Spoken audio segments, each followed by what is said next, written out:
Hello, everyone, and welcome to Superman Homepage Live, brought to you by supermanhomepage.com, the number one Superman fan site in the world. In this, our August 4th, 2025 show, we're going to be covering a range of topics, but our first and foremost topic is our interview with Mark Edlitz, the author of the new Superboy book, which we'll get into all in a second, about the TV series of the 1980s.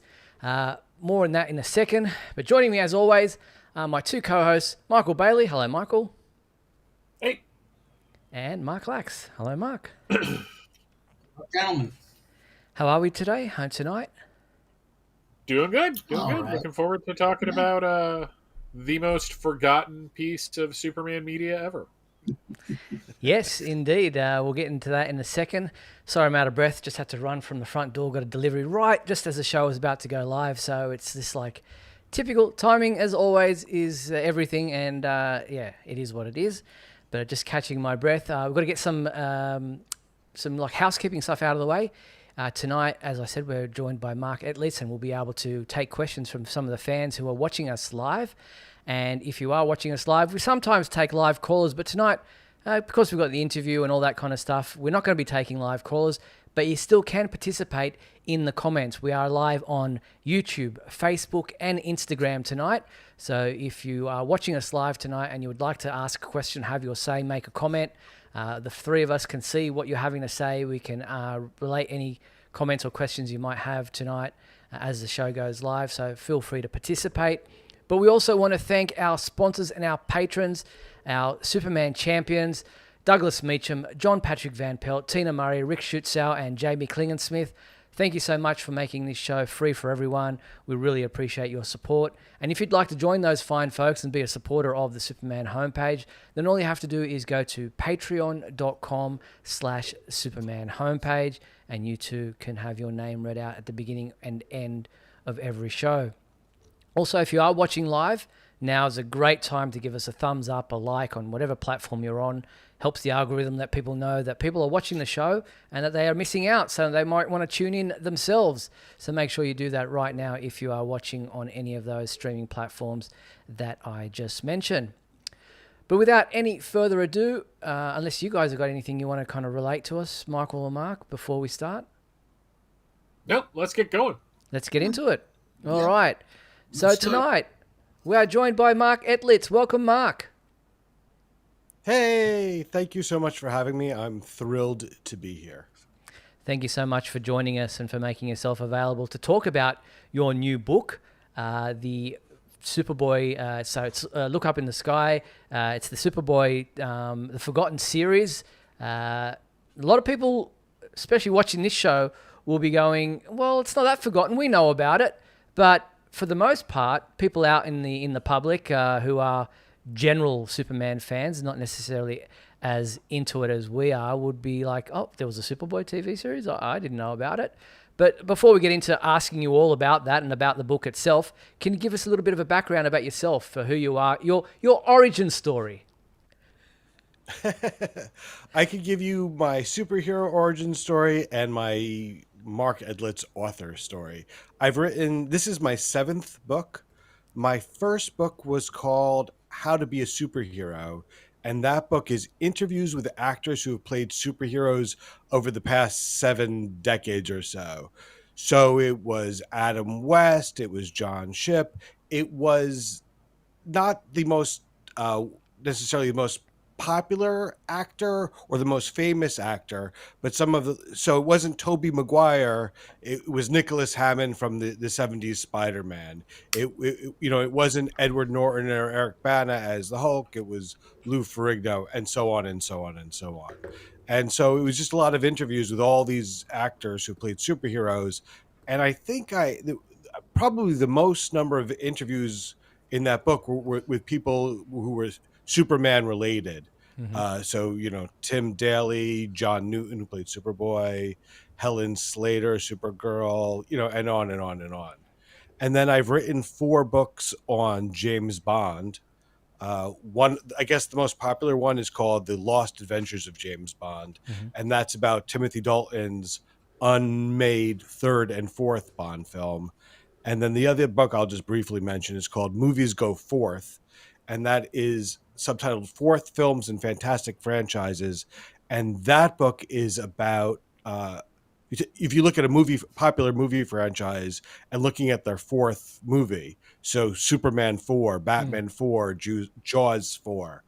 And I found that when you look at these worst films of all time's list, those are 3 films are always on it, and they're all fourth. And so I decided to explore that. And I actually defend Superman 4 because although it didn't come together the way everyone wanted to, I think the ideas behind it were spectacular and their intention. But that's another story for another appearance. Very cool. All right. Well, to start with, here is the cover of your book. As I said, it's Look Up in the Sky, the Forgotten Superboy series.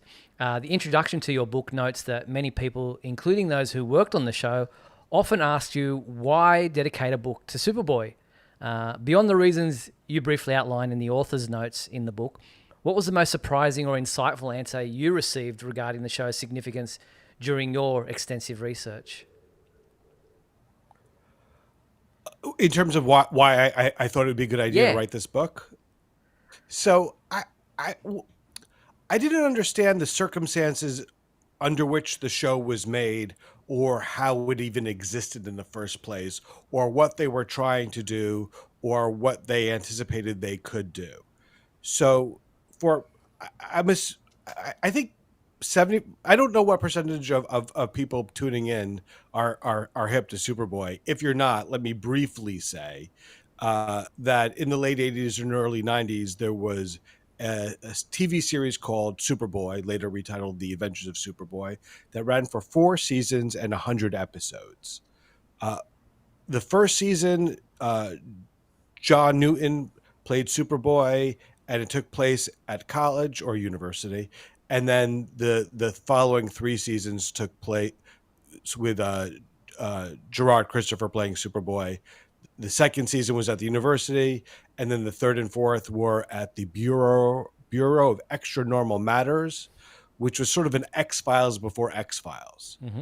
And the show featured the first live action appearance of Bizarro. You've got Michael J. Pollard as, I'm going to mispronounce it, I would say Mr. Mixoplick. You guys probably could correct me and say it a little bit better. You got Gilbert Gottfried as a Toyman-esque character.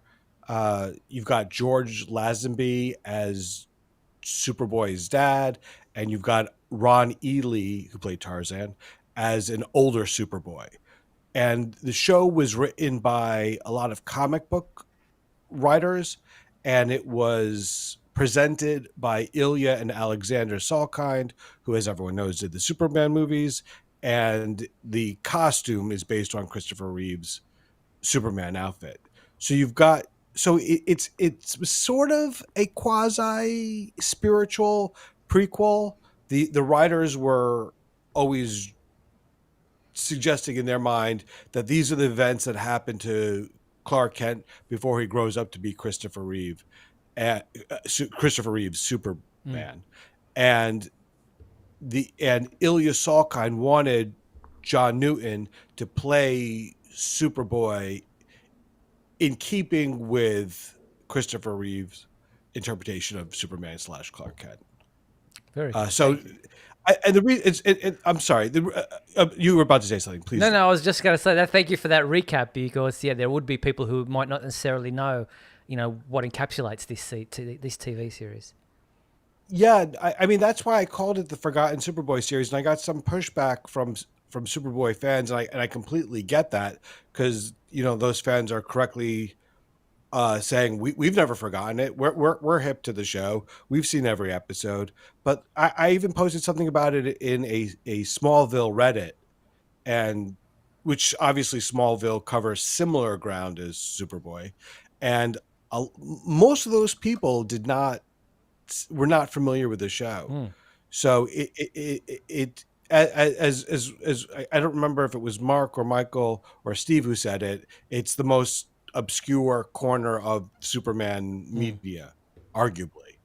I'm pretty sure I have not answered your question, but if you ask it again, I will give it another go. Well, going with that, given your goal is to illuminate the series and explain why it was largely forgotten.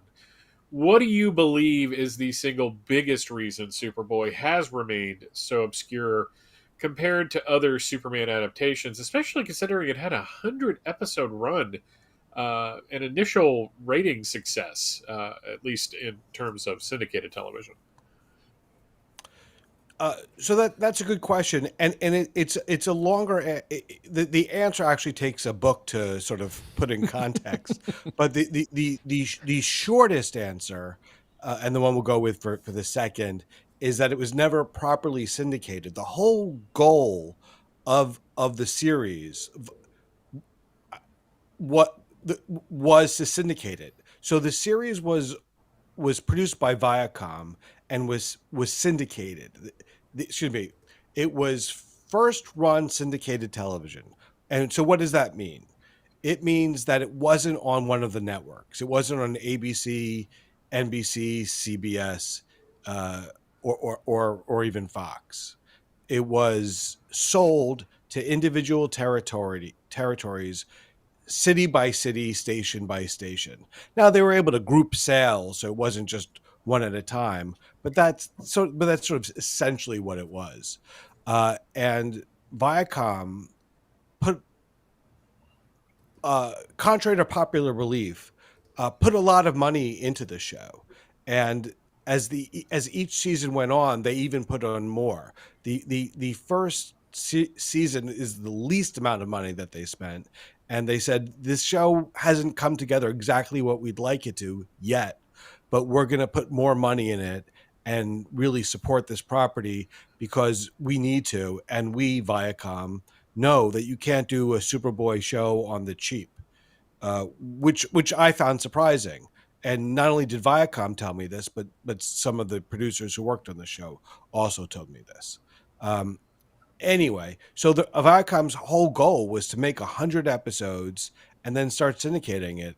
And then as soon as they reached 100 episodes, the show ended, and they did not syndicate it. And so from early 1990s to 2006, the show wasn't even available on DVD. When it was, 2006 was when Superman Returns came out, and it was sort of meant to draft on the popularity of that film to a certain extent. And the people who did check out season one weren't really impressed. Some of the episodes are a little bit, it hadn't found its voice. Is probably the most charitable way to express that. And then so they weren't that interested in doing a season 2, 3, or 4. And then for many years, Warner Brothers didn't even put out the series on DVD. And eventually it came out on Warner Brothers print on demand service. Thanks to a lot of members of the Superboy community, including Sam J. Rizzo, who supplied, you guys probably know Sam. He supplied a ton of photographs for the book. And for that, I'm also very grateful because it was very generous of him. The book includes a lot of interviews with cast and crew. What was the most challenging aspect of getting access to these people and getting their memories? I was surprised that people said yes. So the book is in 2 sections. The first section is an overview of the series and the character Superboy, because there's even a cool backstory to the character Superboy that we could discuss later. And then the second half of the book is all the interviews. And as you're saying, that was interviews with both actors who played Superboy, with Stacy, who played Lana Lang, Ilya Salkind, the great producer, David Nutter. I assume people listening or watching know who David Nutter is. If not, he is one of the TV's most successful director possibly ever. I don't. He has created more pilots than any other director, and is known as the Pilot Whisperer. And he directed more episodes of Superboy than anyone else. I think it's 21 off the top of my head. I might be wrong about that, but I was surprised that so he did Game of Thrones, he did X-Files, he directed Smallville. He directed the pilot for Smallville. Anyway, I was surprised that he agreed to talk to me for this. So I was amazed that people wanted to talk to me. The one of the things about I wanted to shine a light on the series, I also wanted to shine a light on the creator of the series. I'd always assumed it was Ilya Salkind and Alexander Salkind who created the concept of the series. It was not. It was a gentleman by the name of Peter Marino, who did a little work in TV, who did a little work on radio, and his I'll try to say this briefly rather. There were two. Barbra Streisand sang "You Don't Bring Me Flowers" by herself, a solo song, and Neil Diamond sang "You Don't Bring Me Flowers" by himself, a solo song. He was one of two radio stations who put them together and created a mashup. Then, based on the popularity of that, Streisand and Neil Diamond recorded their own duet. Does that make sense? Mm-hmm. Anyway, Yes. so it was his idea. This guy who had this idea, we should do they should do a Superboy TV series. And so he pitched it to Alexander and Ilya Salkind, and they thought it was a good idea. And they did it. And now we have 100 episodes of Superboy. And if you look at the credits starting in season 2, I don't know, episode 6, 7, or 8, I don't remember. You'll see starting then and going forward, it says Superboy series suggested by Peter Marino, or words to that effect. So I was super happy to give this creator the credit he deserves. You mentioned Sam Rizzo earlier. His dedication to preserving Superboy through fan efforts is highlighted extensively in the book, and a lot of the photos, as you said, are specifically through his donation. How did the passion of fans like Rizzo influence your approach to researching and writing such a niche subject? I would say, oddly, not so much. I didn't know if there'd be any interest in this book. Not only did all the interview subjects said, why are you doing this? But my family kept on saying, why are you doing this? And it doesn't give you a lot of confidence. But there was a period on Amazon. It's newly out, but there was like a few moments where it was like number one in the book was number one in like TV guides or reviews or whatever you call it, which was super exciting. But I didn't think that there would be any interest in this, and I didn't think that my approach would be interesting because it's not an episode by episode guide to the series. It's, although I do go through each episode and try to give the reader something new, some sort of insight about the creation of it or what was going on in the set, something. It takes a broader look, and I don't even know if each episode needs that sort of exacting detail that a guidebook might have. Instead, I was trying to pull the series together for people who had either never heard of it or hadn't thought about it in a while, and for those who did, to clear up. There's a lot of misconceptions and just outright false information about it. People say that, for instance, that the show had great ratings, by the last episode, and it was doing great, and there was no reason to cancel it. And it was doing, when the series first started, it was the ratings were through the roof, bananas. But little by little, season by season, there was an attrition. It did go down. It was still good for Viacom. So it was in the top 10, then the top 15, and then it fell off. But it was still amongst Viacom's original shows, still good for Viacom, just not in the top 10 or 15, or sometimes even in the top 20. And I went through, someone on the internet helped me get access to a variety subscription, and went through each week's ratings, and I chart that somewhere in the book. Hmm. I don't dwell on it, but it's useful to understand that it's just useful. I was just trying to set the record straight when I could, and it doesn't take. And I also try to put it in context that even though the ratings slipped, it was still doing good for Viacom, but it was an expensive show to make, and they were just sort of squeaking by. And the goal was to do syndication, even if it never came to that. Hmm. Now, the series underwent a significant quote unquote creative overhaul between seasons 1 and 2 and 3, including the new Superboy actor in the form of Gerard Christopher and a new Lex Luthor, and a shift in tone and setting. Now, from your research, what Yeah. single change do you believe had the most profound impact on the show's quality and identity? That's a good question. It's a tough question. Uh, one of the fascinating things about the show is that each season had different showrunners, what we would call showrunners today. You know, Fred Freiberger, who did third season of Star Trek, did most of season one. You know, Stan Berkowitz came later. Julia Pistor, Pistor, and there. I will say that there are people who I spoke to who said that Julia's contribution, who came on in season, she was working in the early seasons, but she took control in season 3 and held it for season 3 and 4. She is a significant reason why seasons 3 and 4 are so good and look so polished and have directors like Nutter, and they're just beautiful to look at. So she's an important element, and obviously having Superboy, Gerard Christopher, John Newton deliberately did not want. Oh, I also I'm just to interrupt myself for 1 second.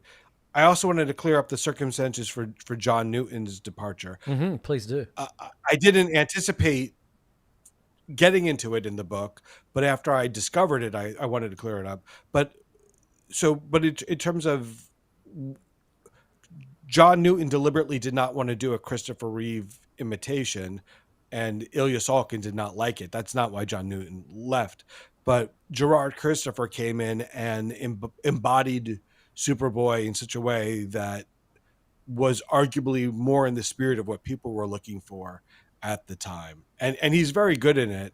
And by seasons 3 and 4, they essentially or effectively stopped calling him Superboy, because by that time we could think of the show as like the Adventures of Young Superman, even though they're not allowed to say it.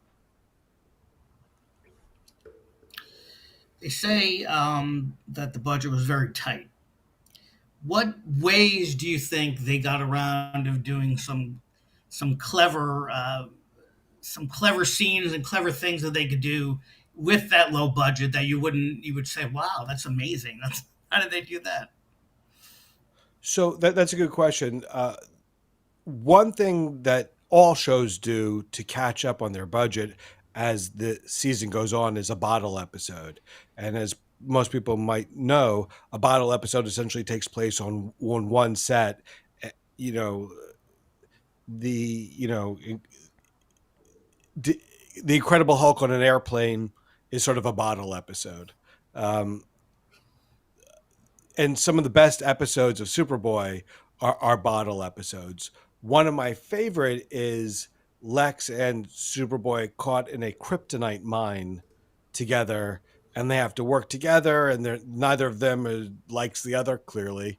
And Lex is obviously trying to kill Superboy. And that's a bottle episode. And the actor playing Lex Luthor, by the way, wrote that. But that's a bottle episode, but it's a great episode. Gerard Christopher wrote 2. Did he write 2 or 1? And one of his is a bottle episode. It's between him and Aaron Gray from Buck Rogers, who plays a psychiatrist. And so you could a bottle episode where just 2 characters are talking. It can sound boring and terrible, and it shouldn't work for an action adventure series such as Superboy. But some of those bottle episodes are some of the best. And which also brings to mind, I don't the first Superman film, which was shot at the same time as Superman 2, uh, took what, 17 months to make or something like that. Uh, and these Superboy shows, were shot in 5 days, sometimes less. Some of those bottle episodes they had like 3 days. So I love that they were trying to do big budget thrills on a TV schedule. I love that friction. Yeah, very cool. Yeah, John Newton discusses some of the pitfalls and traps of playing a superhero, particularly the ego and being treated as an object. How much did this aspect of typecasting or public perception come in your interviews with other actors like Gerard Christopher or Sherman Howard? I think typecasting is something that all actors certainly fear. When you look at someone like Sherman Howard, he's had such a diverse career. So many credits. He's. I don't think he feels. I don't think he experienced that. I think that playing a superhero was different then than it is now. The people I interviewed in that other book, the How to Be a Superhero book, they were always worried about typecasting because it wasn't something that it was something that would follow you. But nowadays, it's something that you could use to help launch a career. And like even to look at someone like Daniel Craig, his post James Bond career has been eclectic, and that actor Daniel Craig seems to be following his own muse of what will give him pleasure and will interest him. And so if you're successful, you could use it as a springboard to other things. Very cool. As Christopher Reeve did with like Street Smart or whatever. John Newton discusses the. Oh, wait, sorry. I am repeating something because I'm not paying attention. You note that Superboy included a surprising amount of mature subject matter, despite being ostensibly being a kid's show. What does this reveal about the target audience Viacom was aiming for, or perhaps the evolving landscape of syndicated television at the time? Right. This is, I think, one of the reasons why it's not syndicated. One of the reasons, not the biggest reason, is because the show is not purely a kid show, but there's a lot of adult stuff in it. And when I would ask that to all the people, to many of my interview subjects, and they said, no, we were making a kid show. And Stan Berkowitz said that there's sort of two stools. There's the kid show stool and there's the adult show stool. And that when you're trying to appease both groups, you sort of fall in the middle and not really serve anyone. Some of the stuff is pretty tough. There's one scene where someone's trying to use a blowtorch on Lana. Like it would just seem really that there's a lot of things that struck me as fairly intense, or even just more sexual than I would have expected for a kid show at the time. I mean, you've got this poster here. When Lana goes out on a date, she always brings protection. I mean, yeah, exactly. That's not very kid friendly at all. And the Lex Luthor's sidekick, he finds her at a strip club. Now you don't see anything. And if you're a certain age, you're not going to know. And shows successfully do both. They say a good cartoon, treats the kids and the parents at the same time and different levels, and things go over the kids' heads. And that probably happened here too. But and one shouldn't necessarily look too carefully at something from today's eyes. Yeah, that's something was happening in the late 80s, early 90s. But Julia Pistor said that perhaps they weren't as finely tuned as they could have been in terms of those kinds of issues. The filming in Orlando was a little contentious. What would you say the overall quality of the experience of the cast and crew? What do you think how that may have affected that? The decision to, it's interesting.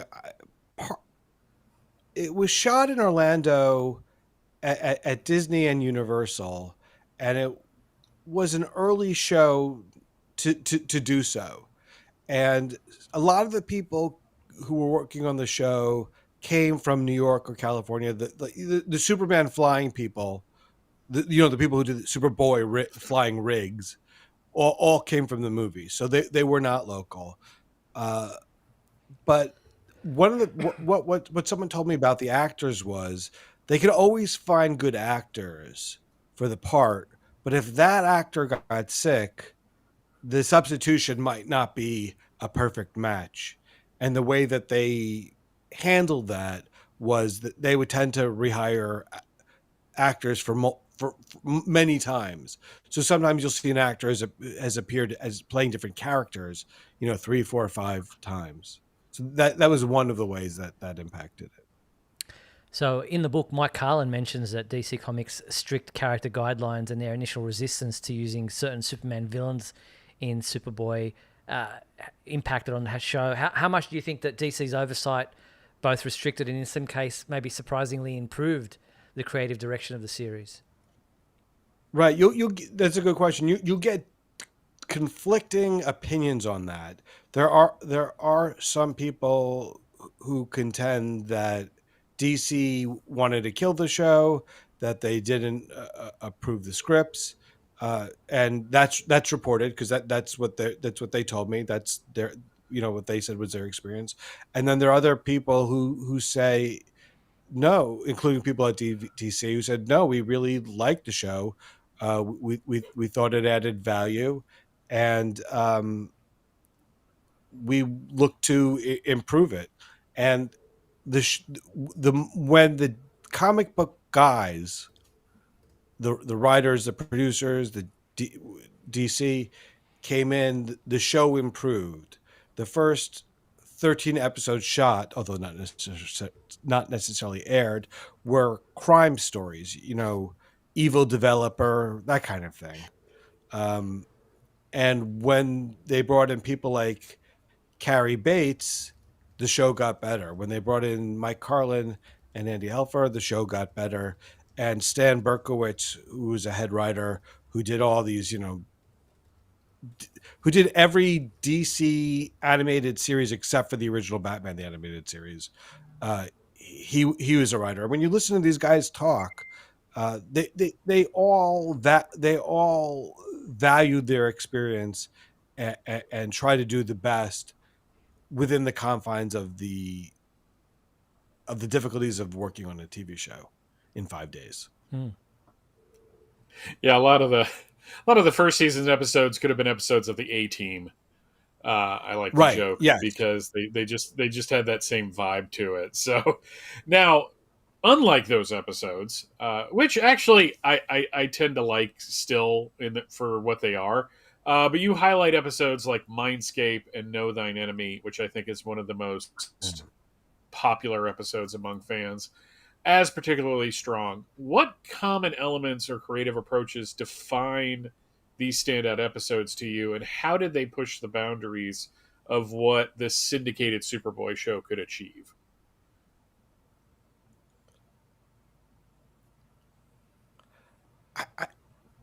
One of the things that the show did really well is that these shows are often comic book premises. Now, when people say, hey, we're going to make a comic book show, that generally means camp.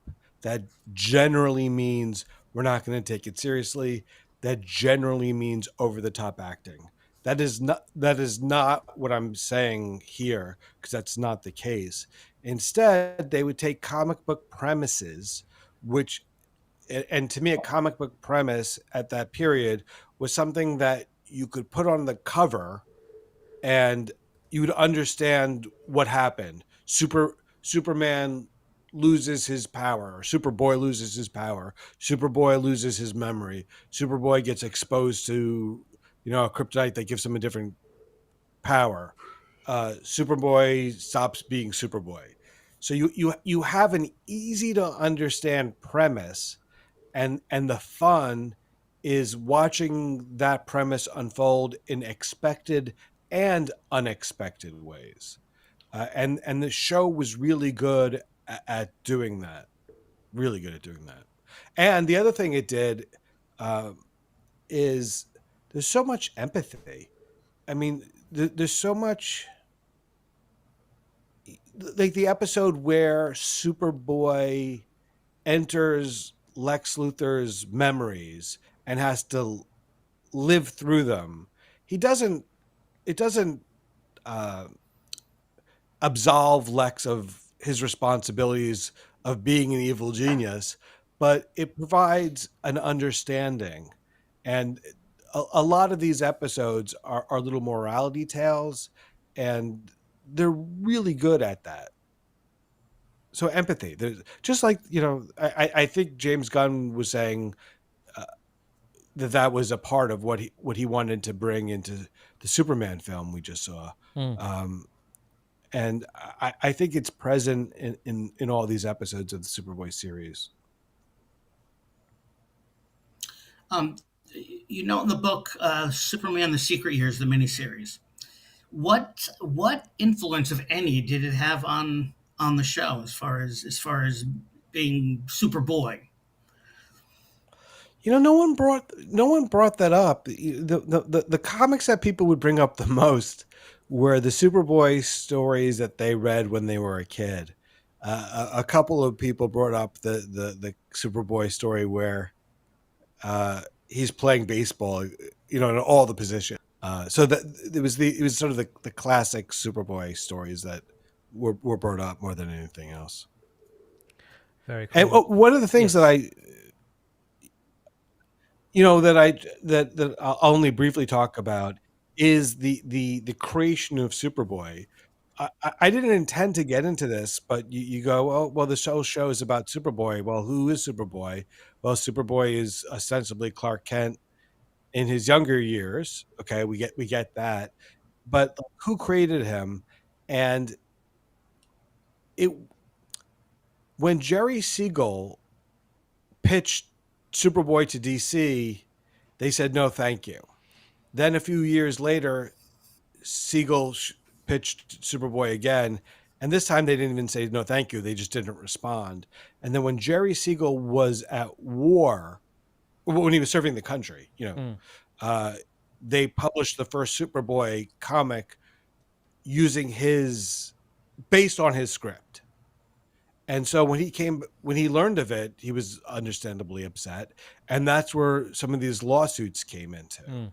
That's these lawsuits. One of them was in '45. Just years after the Superman's creation, and what's my point? Oh, and so this lawsuit, went all the way to even recently. All these lawsuits, Yep. and one of the things that was determined in one of these lawsuits was that Superboy and Superman were distinct characters, as opposed to the same, even though one is supposed to be the other in its younger years. And I thought that was interesting. So one of the things I get to, which I won't go into right now, it is the sort of the copyright issue and how this has how this has been a persistent problem all the way through Smallville. Very cool. Well, to kind of wrap things up, is there anything in particular in the book that you want to point out, or that you think fans will should know about, or to kind of get them over the line to purchase this book, to have a read of it and to check it out? No, but I hope that it does shed a light on the series. I hope it does help fans appreciate it, and appreciate the artistry involved, and appreciate the people who worked on it.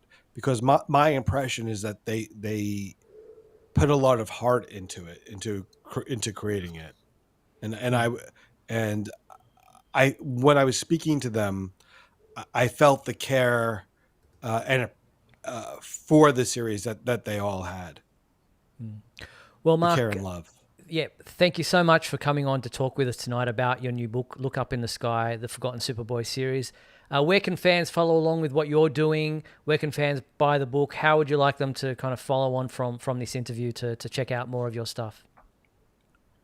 Well, thank you. They could get it on Amazon. That's probably the easiest place to do it. If they want to give it a 5-star review, they can if they love it. If they don't like the book, they could give it a 5-star review. Or if they think it's mediocre, I please. It's just that give when it you a get a 5-star 5-star review, just give it a 5-star review. That's all I'm asking for. It helps the book find an audience. Just with these algorithms, that's the only way that a smaller books like this breaks through. And if I haven't answered any question, just hit me up on Twitter or Blue Sky, and I'll if anyone has any questions that I didn't ramble on and get to today, please ask me. We'll definitely And really, thank you guys for having me. It's a tremendous honor to be here, and I thank the three of you. Oh, no, it's our pleasure to have you on the show. And I'll put the link in the show notes below for anyone who's interested in purchasing the book, so that you can go directly through the link that is in our show notes and on our post on our website. But Mark, is there anything else you wanted to say to Mark before we let him go? No, I just want to mainly thank you for writing this book. I think one of the great things about this general era we're in right now is because self-publishing and smaller publishers now have more of a way of distributing these types of books. We now can have people devoting books to Superboy or other aspects of any kind of fandom. And it reaches a larger audience, and now we have a way of having these reference materials out there. So I appreciate you writing the book in the first place. That's kind of you. Thank you. All right. Well, we'll say thank you to Mark. Let him go. I really appreciate you coming on once again. Thank you so much for being a guest on the show tonight, and we look forward to the success of your new book, and hopefully this has helped promote it to a larger audience. And feel free to share the video of this interview with your following on your social media accounts. Absolutely. All right. Thanks, Mark. Thanks, gents. Take care. Thank you. Bye. Bye-bye. Bye-bye. That was Mark Edlitz, the author of the Superboy book that we were just speaking about for the past 40-odd minutes. Great interview. Really appreciate him coming on and being part of the show tonight. All right, well, we have just about 15 minutes to get into some of the other things that we regularly do on this show. The first one of those being the fan favorite segment of our show.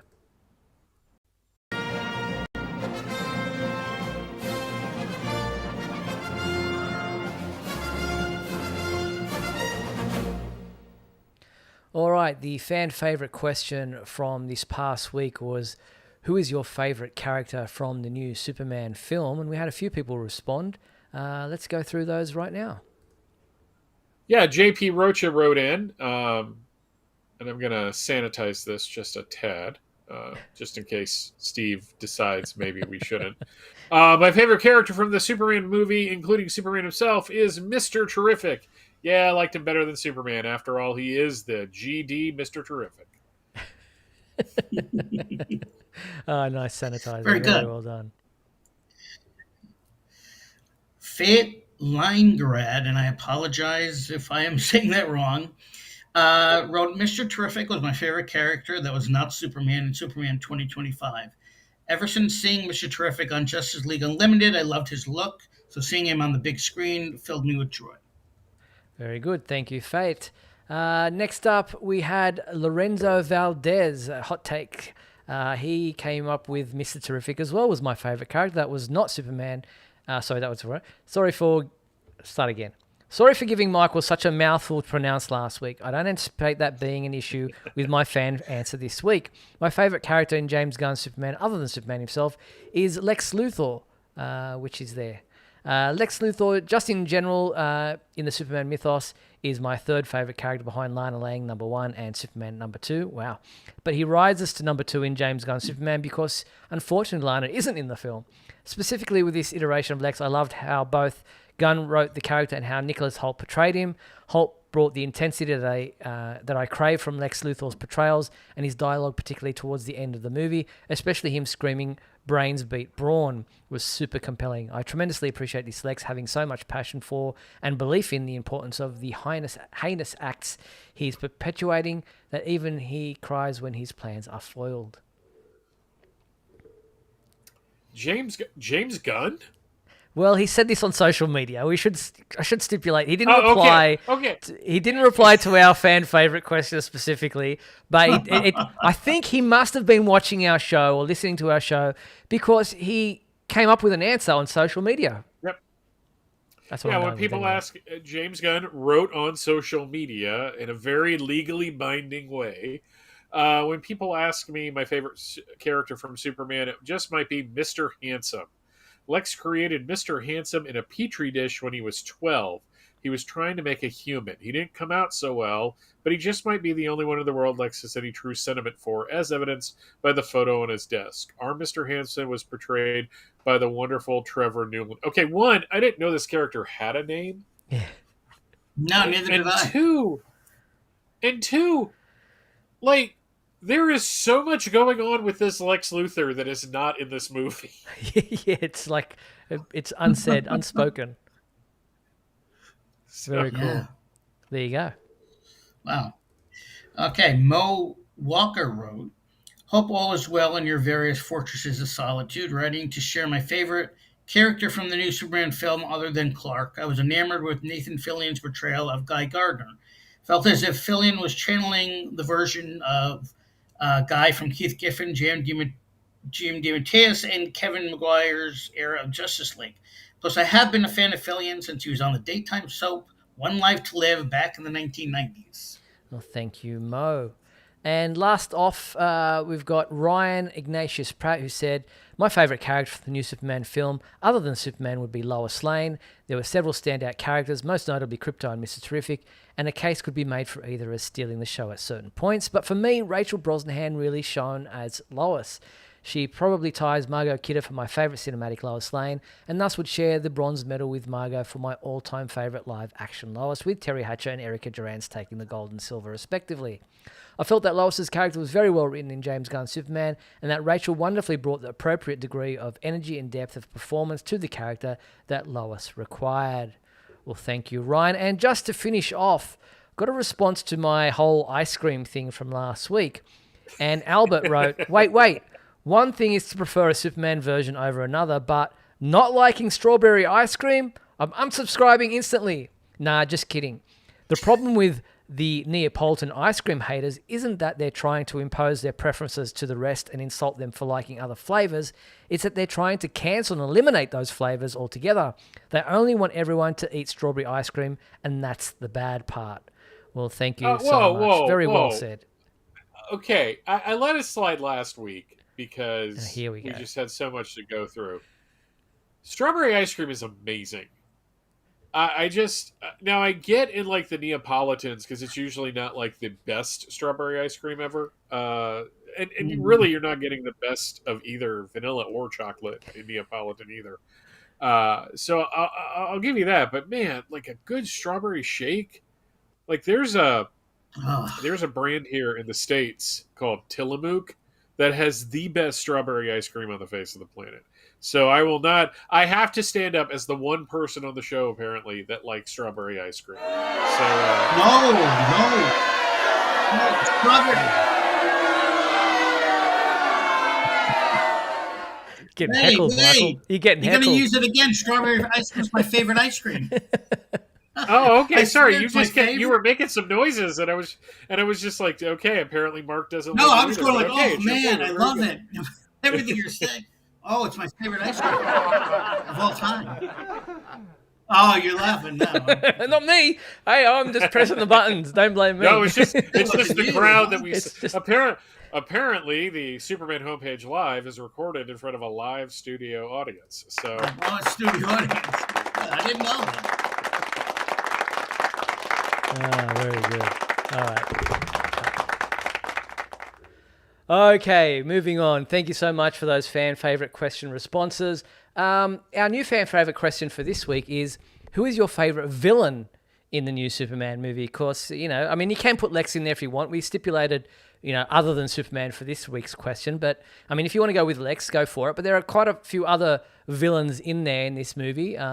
So who is your favorite villain in this film? It doesn't have to be a super villain. It can be whatever kind of villain you want.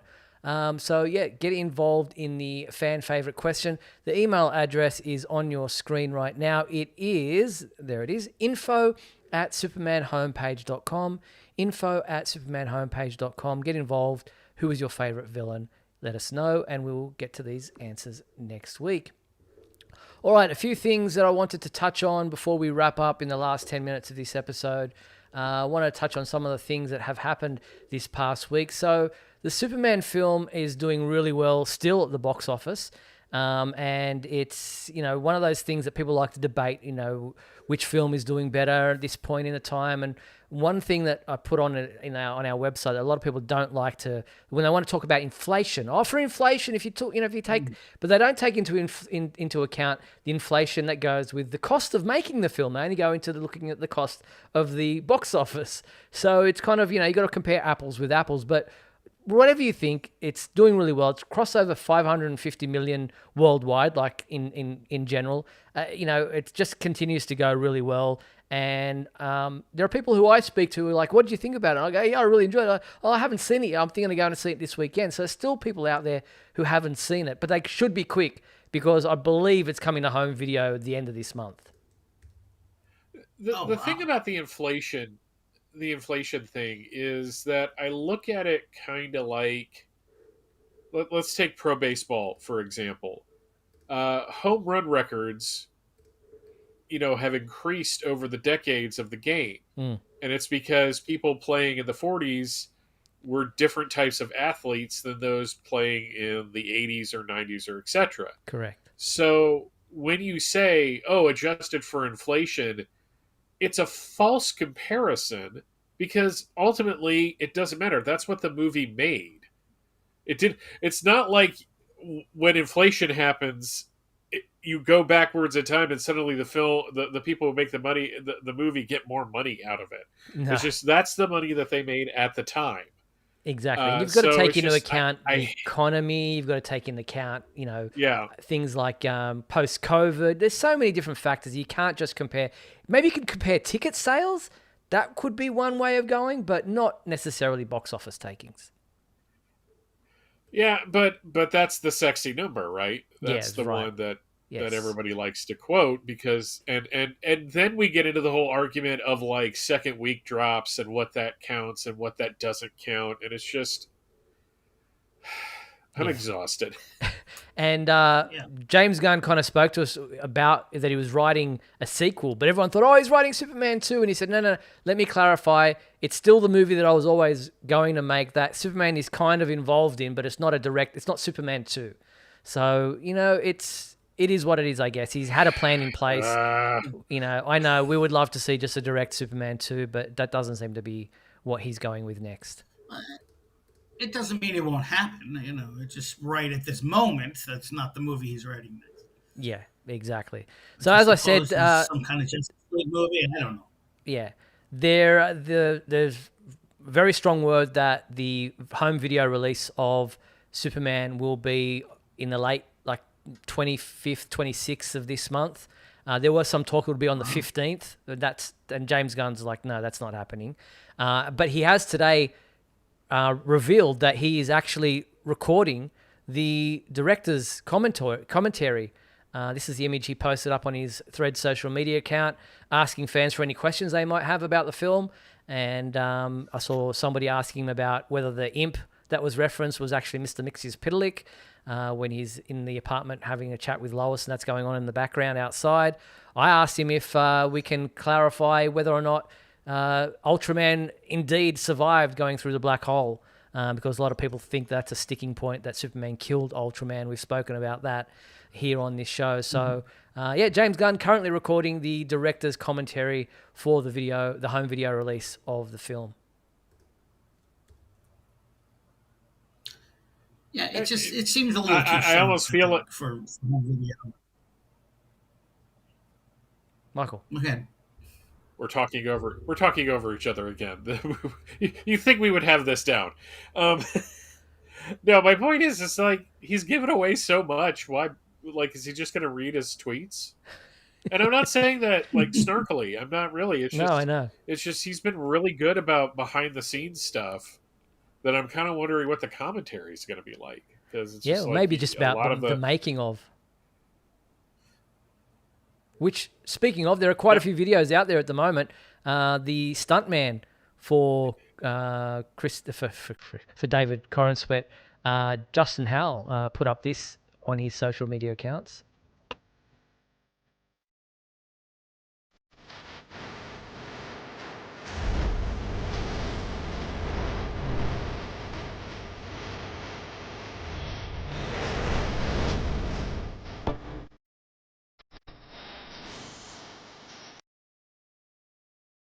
So that's kind of interesting to see the way that they practiced and rehearsed the stunts, and that they obviously had a stunt double doing certain action plots in the movie. So always cool to see those behind the scenes details.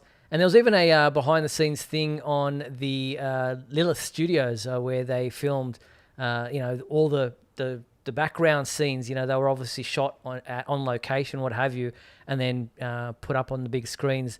This was an interesting little video as well. Ready? Action! We shot in Georgia. It was great, man, because it's a great place to shoot. It has great facilities for filmmaking down in Atlanta. Philip is fun. It's an interesting concept. You got the studios here, and you got the little town across the street. You keep it insular, and it's efficient. The studio, is obviously, I've never seen anything like it in terms of the scale. It's just massive, what they've built here. It's really something else. The people has been so great. I think I said Lilith. It was Trilith Studios there in Georgia. Fayetteville, Georgia. It's not Atlanta. It's Fayetteville. This is important. Preach.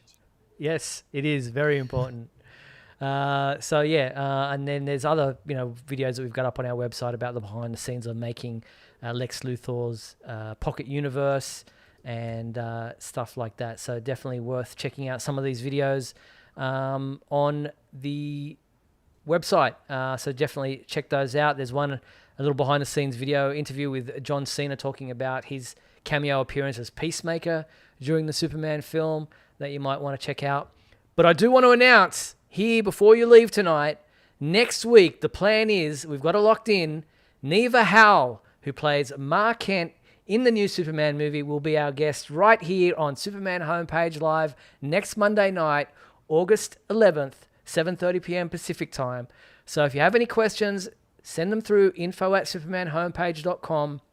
Michael, Mark, and I will sit down with Neva Howell to talk about Ma Kent and her portrayal of that character in the new Superman movie. So be sure to be here next Monday night. You don't want to miss out on that interview. I've shared a few emails with her throughout the week just to try to figure out her technical issues with getting on and having her camera and everything working. She sounds like such a lovely lady. I'm really looking forward to having a chat with her next Monday night. So be sure to tune in for that interview when we return here for Superman Homepage Live next Monday night. Also, make sure you check out the website because we have some giveaways, free entry. You could win some great prizes. There's one that's currently live now for the jerseys that are limited edition Superman Clark Kent jerseys for the new film. Make sure you check that out. It's up on our website now. And then tomorrow or the next day, depending on where you are in the world, we've got another giveaway happening for some more great Superman movie giveaways. So be sure to check out supermanhomepage.com daily for the giveaways that we've got happening this week. So that is all very exciting. We didn't get a chance to talk about the Cleveland unveiling of the new statues that they've got there for Jerry, Joe, and the Superman statue that's been unveiled there in the newly titled Superman Square. We've got San Diego Comic-Con reports, also more action figures and things and merchandise available. And there's a Super Trivia quiz also has been updated for the beginning of the new month. But for tonight, that is it. Thank you for joining us here on Superman Homepage Live. Our first half of the show was with Mark Edlitz talking about the Superboy book, Look Up in the Sky, the Forgotten Superboy series. But thank you to my co-host, Michael Bailey. Thank you, Michael. Pleasure as always. And thank you, Mark. Thank you, gentlemen. So don't forget, next week, Monday night, our interview with Neva Howell, Mark Kent from the new Superman movie, 7:30 p.m. Pacific time, Monday, August the 11th. Until then, be sure to check out supermanhomepage.com for all your daily news updates on everything surrounding the Man of Steel. Thank you to our sponsors and patrons, Douglas Meacham, John Patrick Van Pelt, Tina Murray, Rick Schutzau, and Jamie Klingensmith. Thank you for your support. Thank you, everyone, for tuning in to this episode. We appreciate you spending this past hour with us. We'll be back next Monday night. Until then, take care. Good night. See you later.